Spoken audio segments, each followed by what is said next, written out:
Hey, everybody, welcome back to Think Business. I'm so excited for this next guest, Nadine Hack. She's calling in from Switzerland. Nadine, we met through both writing for Forbes Coaches Council, and I'm so glad you reached out. We happen to be in the same article. What you do is pretty amazing. You are the CEO of a company called beCause Global Consulting. You're a strategist, you're a speaker, and you really talk about connectedness. And I just want to read a couple things because I think it's so impressive. I mean, the Honorable Nelson Mandela, when I was in prison, and very good, it was very good to know that I had powerful friends like Nadine Hack working on behalf of South Africa's freedom. When South Africa was engaged in the process of reconstruction and development, my colleagues and I regularly relied upon the perspective guidance provided by Nadine.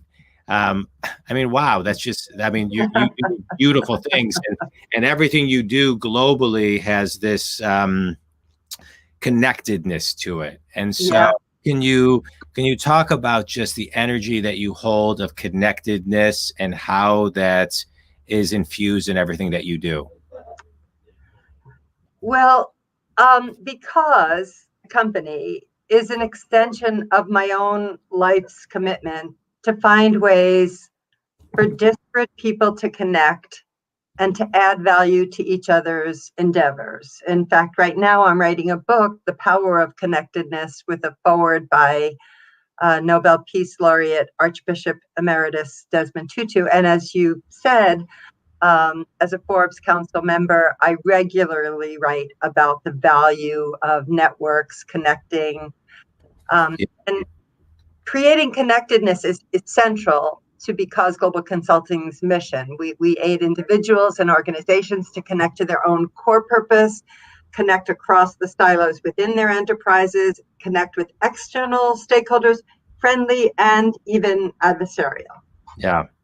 And so let's talk about connectedness for a minute, because I think, as we sit here kind of in COVID, hopefully kind of moving our way out of COVID, I think people are feeling a little disconnected in some ways, yet in many ways more connected to themselves, right? And so just kind of talk about what that means and how to kind of really tap into that.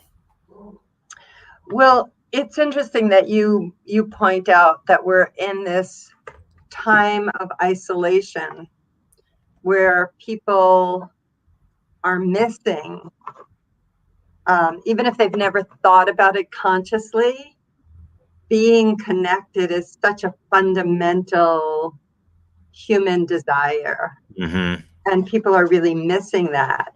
And hence the explosion of Zoom interactions. I mean, some of them are horrible, boring meetings, but others of them are being initiated by people because they want to feel like they can see somebody else. They can feel that they're not alone. And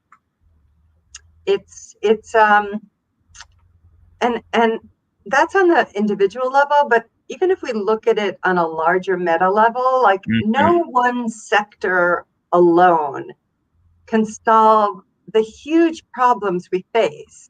This has always been true, but it only has become truer because issues like climate change and pandemics are not bound by borders of any type, not geographic region, nationality, race, religion, age, educational level, sector, anything. So it's something very powerful. How do I love what you're talking about. How do companies reconnect with their people today? As you're talking, globally to many of these people, to many individuals, to many leaders, to companies as a whole.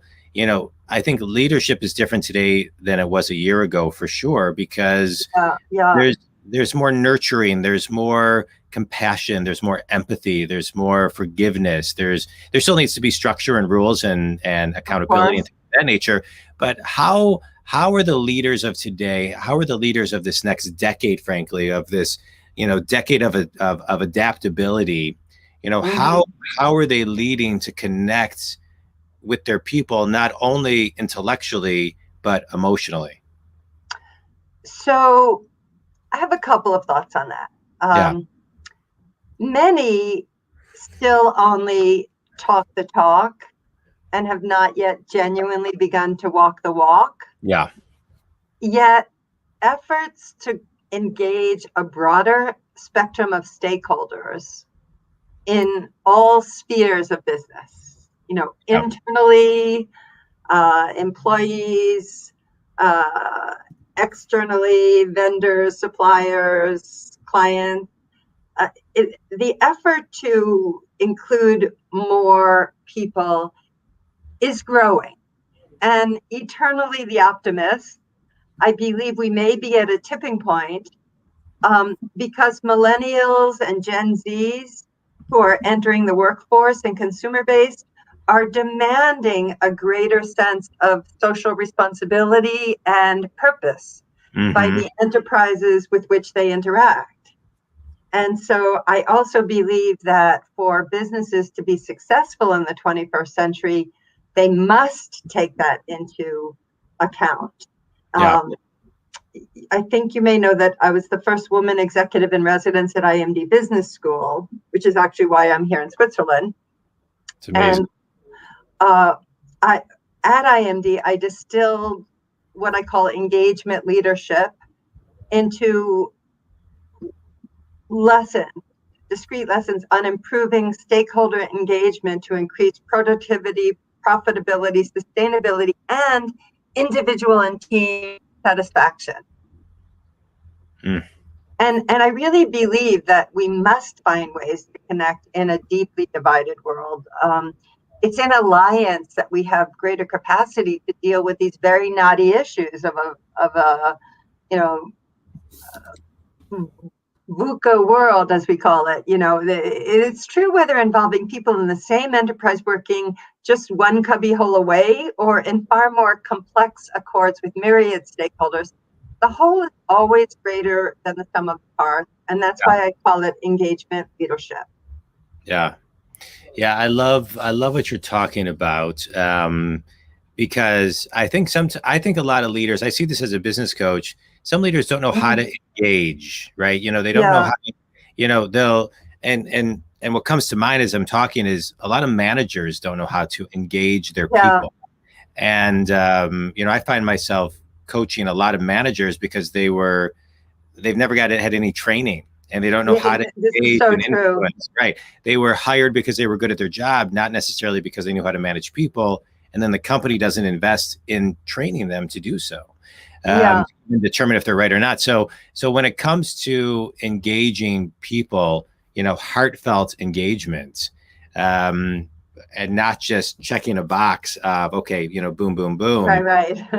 As we move away, as we move hopefully quickly away from that, for companies who are still stuck in that, what are one or two things that you could enlighten them with that will wake them up and increase their consciousness? So there's several dimensions to that, and I'll try to unbundle them. First, as you rightly say, most companies are pretty good at teaching what are the so-called hard skills.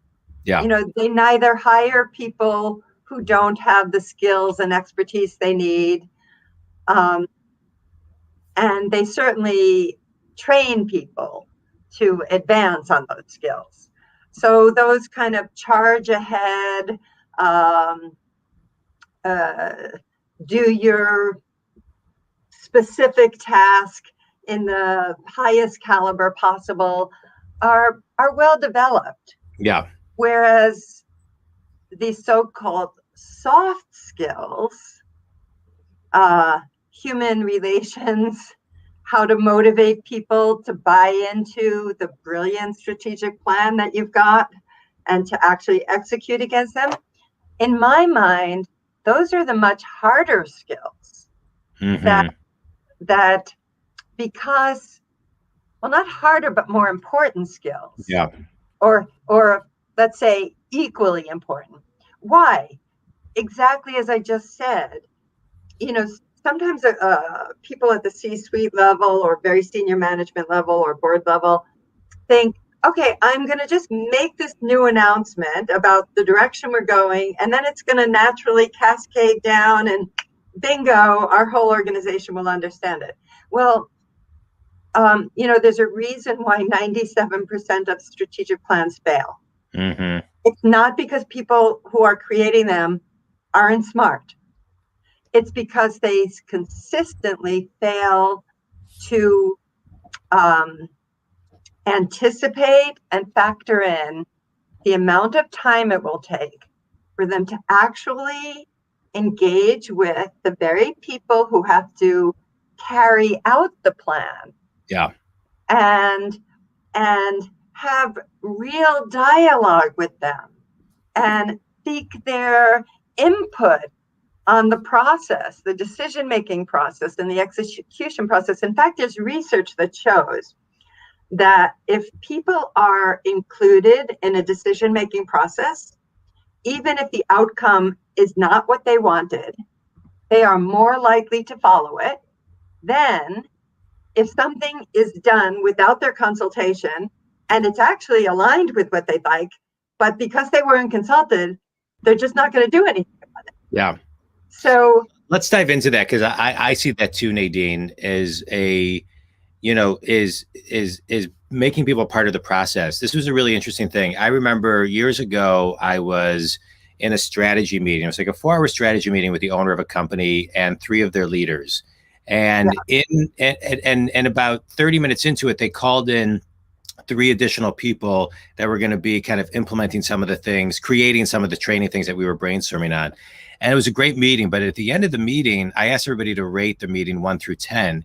And the people who were there from the beginning rated it a 10. And the people who were there 30 minutes in, and if you were a fly on the wall, you would have thought they would have given it a 10, gave it about a 7 or an 8. And so when I said, why a 7 or an 8, they said, because we didn't know what we were walking into. And it took us some time to understand that, of what we, et cetera, to kind of get acclimated to the meeting. And those are the people who were invited. Think Correct. about the people who weren't invited. If the people Correct. who were invited got it 7, then we're talking about 2 or minus. Correct. The ones who were never. Right. So creating people as part of the process. I agree with you. I think it is so important to start layering things in and getting opinions. But one of the things I find is sometimes you can't over ask opinions, because people then want the leaders to make decisions. So they want input, they want to be part of it, but then there's that fine line of like, okay, Mr. or Mrs. Leader, make a decision now, and now let's do it. So kind of define that. Well, there is actually that fine line, and that is part of leadership. Yeah. Part of leadership is genuinely listening to all the various perspectives, not surrounding yourself with yes men and sycophants, but, really having debate and dialogue, fully fleshing out, scenario planning, and then it is up to the leader to say, okay, I've absorbed everything, I've integrated it, I've distilled it, and this is the decision. Mm-hmm. That is part of leadership, is making those tough calls. Yeah. But again, people are far more likely to trust that type of inclusive leadership. Some people call it servant leadership, where they've been engaged in the process than if they haven't been. It doesn't mean that everybody is going to buy in, but you just increase the likelihood of ownership. Yeah. And it's just remarkable, because human beings, wherever they are and whatever they do, have a remarkably similar desire to be seen, heard, and validated. And mattered. Yeah. And mattered. Yeah. That mattered. Yeah. Let's think about these 2 ends of the spectrum, like Occupy Wall Street and the Tea Party. I'm using an American reference. I hope that will resonate with your global audience. They seem to be like, you couldn't have 2 opposite groups. However, the motivation of both of those movements were by people who felt disenfranchised Nobody cares about me. Nobody's listening to me. Nobody's doing anything on my part.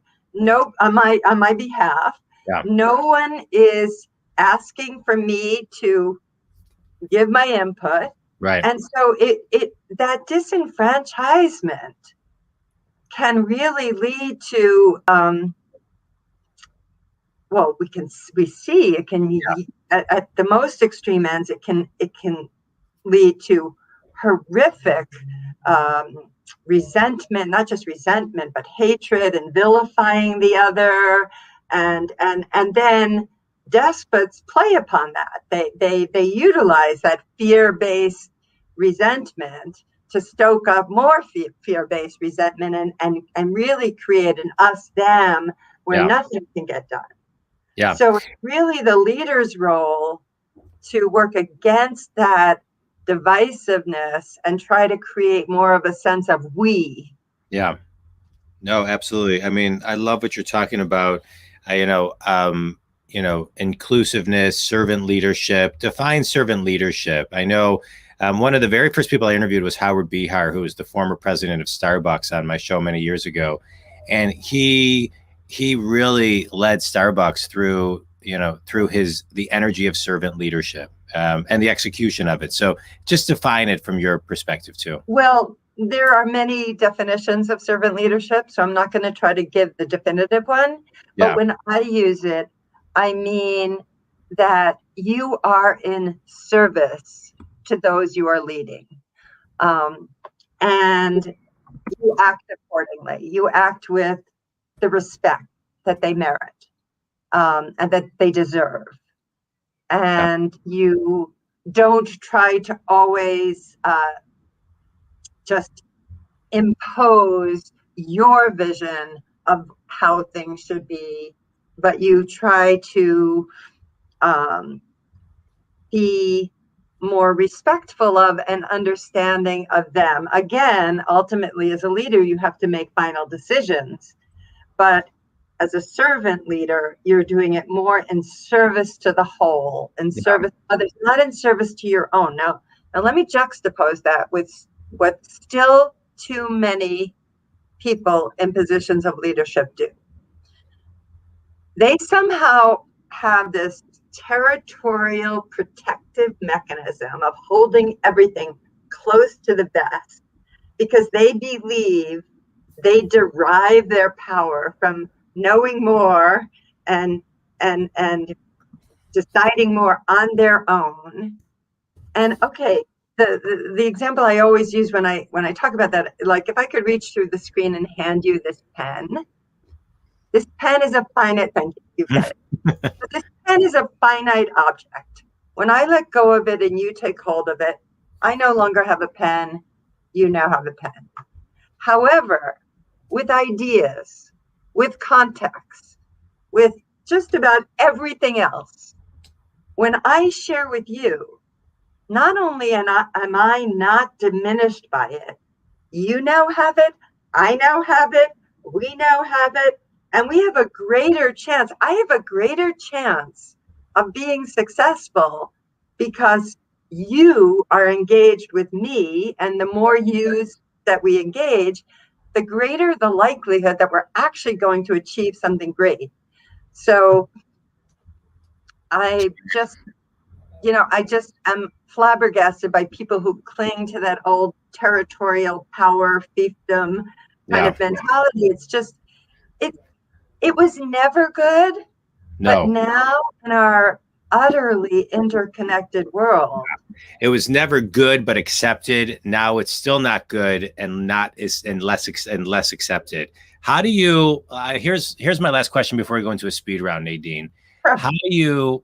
How does someone who's listening to this? I remember about 25 years ago, I read the book Seed of the Soul by Gary Zukav, and it had a huge impact on me, huge, because there was a part of the book where it said the ideal human being is where the personality ends and the soul begins. And I remember thinking, I'm out of alignment, and it really just kind of set course for me to, start a business where I can be myself and do what I love to do, right? Business coach Mm-hmm. people all over the world and not worry about corporate politics or things of that nature, right? And so, Mm-hmm. but in corporations, I still see a lot of egos, a lot of, things that are viewed upon as something powerful, but really it's destroying an organization. Higher turnover, low retention, fear undercurrents of culture. How do you talk to the person who's listening, who's kind of stuck in that ego-based leadership, ego-based, kind of power trip? How do they wake up a little bit and start taking a new step? So, in the decades that I have been working, I've been working professionally since the early 70s, and I did work as a student before that, but I can genuinely say that what I see is the difference between highly competent executives and great leaders. You notice that I didn't use the word highly competent leaders. Highly competent executives and great leaders is the degree of self-awareness, Mm-hmm. the degree of willingness to look inside Yeah. and own the whole picture, the good, the bad, and the ugly, and to be vulnerable enough to reveal that to their colleagues, even, above, a peer, and subordinate, Yeah. to say, this is my weakness. This is something I'm not so good at, and I can use your help. That kind of self-reflection and revealing, like, up the level of trust Correct. in an exponential way that Right. virtually nothing else can do. It just so increases Right. the likelihood that when you say, I know this, Yeah. people really are going to believe you and trust you, because Right. you're also willing to say, I don't know this. Yeah. And Right. that is really the big distinction for me. Yeah, me too. If I look at this, I created this kind of think big methodology, and the first piece of it is raising your awareness and taking the ownership of it. I agree with you. It's very simple. It doesn't cost a lot, but it has a great ripple effect. And thanks to Brene Brown for making the word vulnerable pretty cool. So and socially acceptable. All right, you ready for a quick speed round, Nadine? Sure. All right, you got a lot of books behind you. What's your favorite book and why? Oh my God. You're not going to believe this because it has nothing to do with work I have all these memoirs and wonderful that I love, that I adore, but my favorite piece of work that I've ever read is Love in the Time of Cholera. Yeah. The most beautiful love story that I've ever read, and I've read it several times. All right, good. Best piece of wisdom you've ever received? Okay, so there was a moment when I was in a work situation where I was involved in a power battle with somebody. And another one of my colleagues came up to me and said, I hope you don't mind that I say this, but in general, I find you one of the most self-aware people I've ever met. But when I watch you interact with this person, you devolve down to like a 12-year-old. And I grabbed his hands and I said, not only am I not sorry, angry that you told me, I'm so grateful you just lit up my light bulb of exactly what this person is triggering for me from when I was young. And I'm hooking into it, and I'm losing all of the emotional, psychological skills I've developed since. And you've liberated me. Yeah. That I had that moment too. I was managing when I was in commercial real estate. I had this one guy who would bully me like crazy, and I was like a 10-year-old. Every time I had to talk to him, I always tried to scare it. Until one day, I finally, through my two business coaches, had the courage to speak up and kind of get my power back. But no, I hear you. I've been in those situations, and they are so empowering. piece of advice you'd give your 18-year-old self? Hang in there. Yeah, that's a good Everything one. gets better. Yeah. Define yourself in one word. Connector. And fast forward 100 years, what do you want your legacy to be, Nadine? I want my legacy to be that there is more compassion in the world. I love it. I love it. Well, I can't thank you enough for being on the show. A couple final thoughts. You know, you define compassion in the way that you just that we've connected through LinkedIn. Can't thank you enough for that, for connecting with me. But also the power of being connected, the power of being vulnerable, the power of being self-aware and taking ownership. The path that you are blazing for other women in the world. And the importance of being seen and heard and matter, the importance of servant leadership, all such critical things. And I can't thank you enough for sharing all of that. I'm a business coach that works with people who are stuck to get unstuck. And you really are, through everything you've shared today, helping people get unstuck. How can people connect with you, Nadine? Well, I believe you've got my website going across the beCause.net. They can email at admin@beCause.net. They can, Okay. I'm on LinkedIn, Facebook, Twitter, Instagram, all as Nadine Hack. I mean, just on what you said, we build on the work of elders and we pass the torch to younger folks in a very long relay race to create a more equitably connected world. And you know, Dr. Martin Luther King Jr. said, the arc of the moral universe is long, but it bends towards justice. So I believe by connecting to those who labored before us and those who follow us adds power to our individual unique acts. I agree. Well, I can't thank you enough for taking time to be on the show. Think community. Thanks so much for tuning in. If Nadine can help in any way, please connect with her. Nadine, thanks so much for being on the show. And thanks, everybody. Thanks, Nadine. Bye-bye, John.